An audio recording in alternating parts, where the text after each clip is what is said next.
Hello dear students, आज हम board exam 2026 के लिए कुछ एमसीक्यूज क्वेश्चंस लेकर आए हैं जो बोर्ड एग्जाम 2026 में के लिए बहुत ही इंपॉर्टेंट हैं।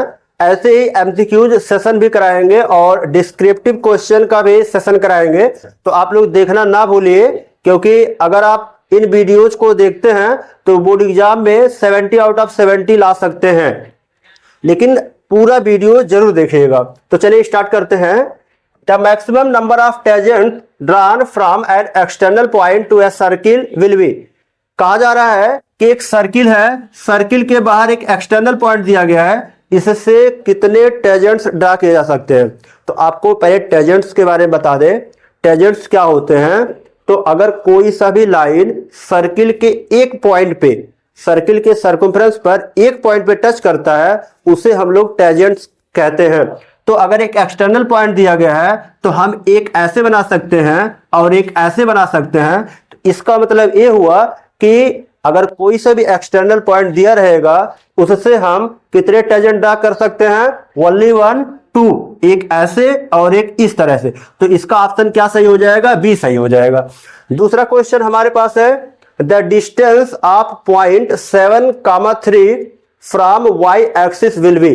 कहा जा रहा है कि यह जो पॉइंट है वाई एक्सिस से कितने डिस्टेंस पर स्थित है। तो आप लोग देख लीजिए कितने, देखिए ए वाला जो होता है वह वाई एक्सिस होता है और यह वाला जो होता है वो क्या होता है, एक्स एक्सिस होता है।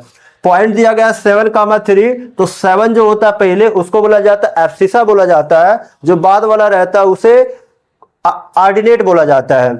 तो जो एब्सिसा होता है वह एक्स एक्सिस पर डिनोट किया जाता है। तो ये 7 दिया गया, तो ऐसे चलेंगे 1 2 3 4 5 6 7 हो जाएगा।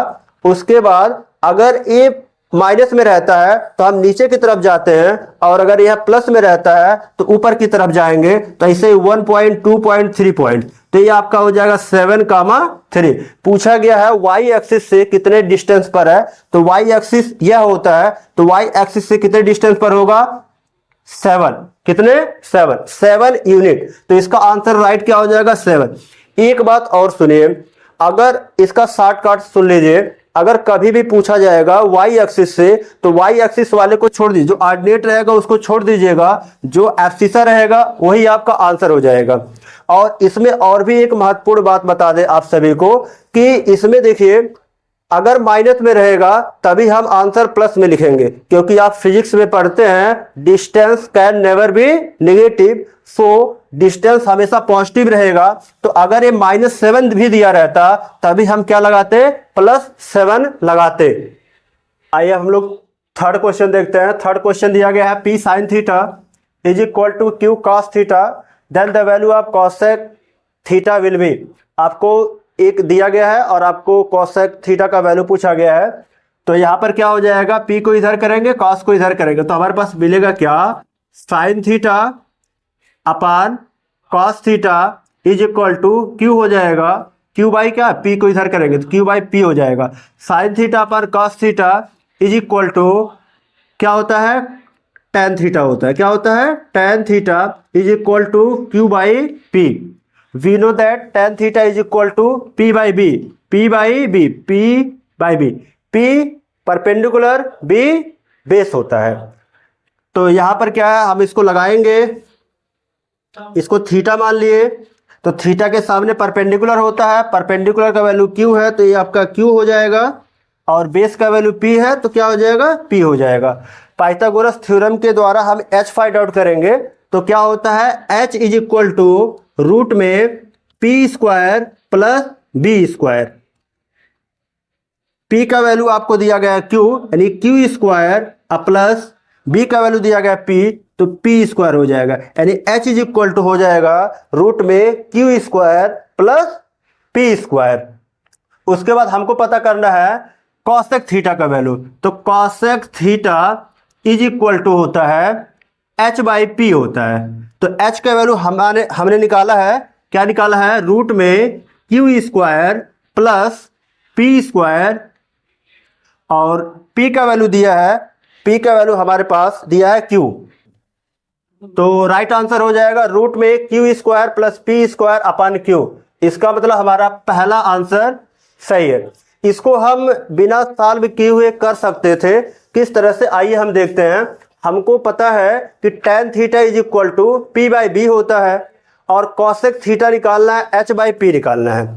ये आपका एच बाई पी होता है। तो यहाँ से हमारे पास क्या मिला, परपेंडिकुलर का वैल्यू क्या हो जाएगा, क्यू हो जाएगा। तो यहाँ से हम डायरेक्टली परपेंडिकुलर का वैल्यू क्यू पुट अप करते हैं, यानी नीचे हमेशा क्यू आता। तो जो क्यू वाला ऑप्शन है वह सिर्फ हमारे चारों ऑप्शन में सिर्फ एक ही है, तो हमारा पहला ऑप्शन सही हो जाता है, इसको पूरा लगाने की जरूरत नहीं पड़ती। आइए हम लोग सेकंड क्वेश्चन देखते हैं। सेकंड क्वेश्चन क्या कहता है, और बोर्ड एग्जाम 2026 में इस तरह का एक क्वेश्चन आना कंपलसरी है, इस तरह से एक क्वेश्चन जरूर आएगा। तो इसमें देखिए क्या कहा जा रहा है, if the roots of equation 3x square minus 5x minus Q is equal to 0 are equal. कहा जा रहा है जो ये आपको क्वाड्रेटिक इक्वेशन दिया गया है, इसके जो रूट्स है क्या है, इक्वल है। तो आपको बताना क्या है, क्यू का वैल्यू बताना है। तो जब कभी भी क्वाड्रेटिक इक्वेशन के जो रूट्स रहते हैं वो इक्वल होते हैं, तो इसमें होता क्या है, d इज इक्वल टू 0 होता है। इसका डिस्क्रिमिनेंट जो होता है वह 0 के बराबर होता है, और इसका डिस्क्रिमिनेंट का फार्मूला क्या होता है, B square minus 4ac is equal to 0। जब भी इसके रूट्स इक्वल रहेंगे तो d का वैल्यू क्या आएगा, 0, यानी discriminant B square minus 4ac 0 के इक्वल हो जाएगा।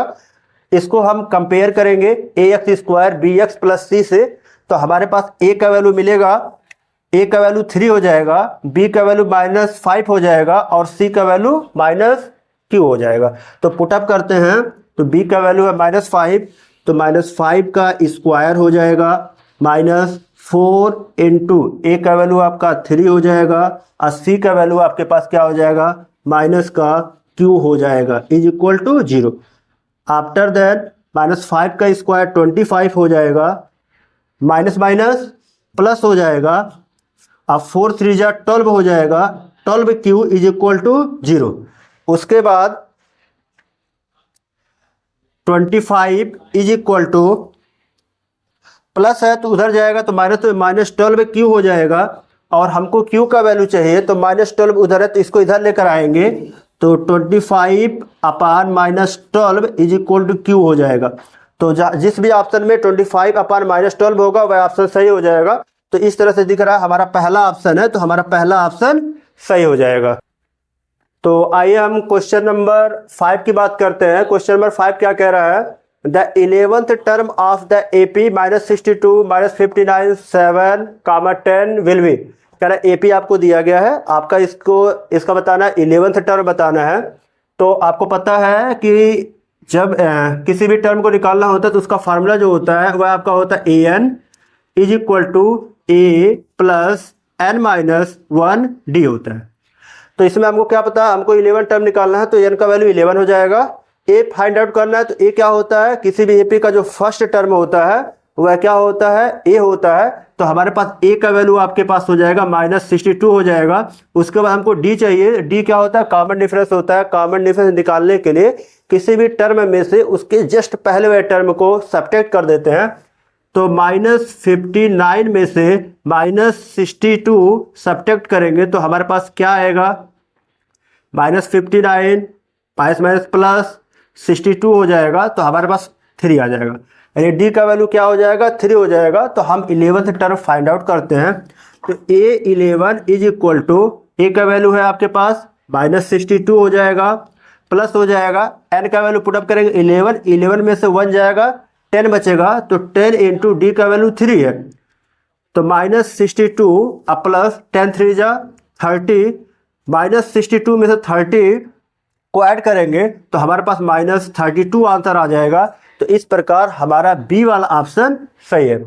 आपका नेक्स्ट क्वेश्चन है क्वेश्चन नंबर 6, दिया गया है if probability of event is equal to 0.05 then the value of P not event will B.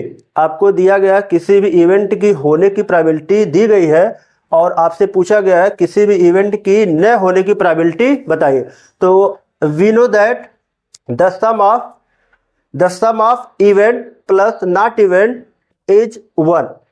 किसी भी इवेंट की होने की प्रोबेबिलिटी तथा किसी भी इवेंट की न होने की जो प्रोबेबिलिटी होती है दोनों का सम क्या होता है, 1 होता है। तो इस प्रकार हो जाएगा, यानी P E plus P E bar is equal to 1, इन दोनों इवेंट होना इवेंट न होना दोनों का सम 1 होता है।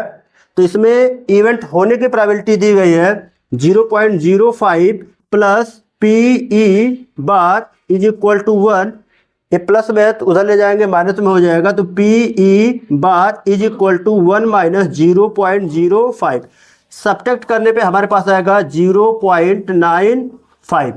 तो इस प्रकार हमारा ऑप्शन डी सही हो जाएगा। इसको देखिए, जब अगर कभी भी इस तरह से क्वेश्चन आए कि प्रोबेबिलिटी होने की दिया रहे और न होने की पूछे, या न होने की दिया रहे और होने का पूछे, तो हमेशा 1 में से दिए हुए नंबर्स को सब्ट्रैक्ट कर देते हैं, हमारा आंसर हो जाता है। तो आज हमारे पास सिर्फ यही 6 क्वेश्चंस कराए गए हैं, और ऐसे ही आपको डेली मॉर्निंग में रिकॉर्डेड फॉर्म के रूप में डिस्क्रिप्टिव क्वेश्चंस मिल जाएंगे। तो अगर आप तैयारी अच्छे से करना चाहते हैं, अगर आप सब कुछ पढ़ चुके हैं, सिर्फ आप रिवीजन करना चाहते हैं, तो हमारे चैनल को सब्सक्राइब करना ना भूलें, और आप अपने दोस्तों के पास भी शेयर करना ना भूलें। Thanks all of you. अब काट दो, हो गया।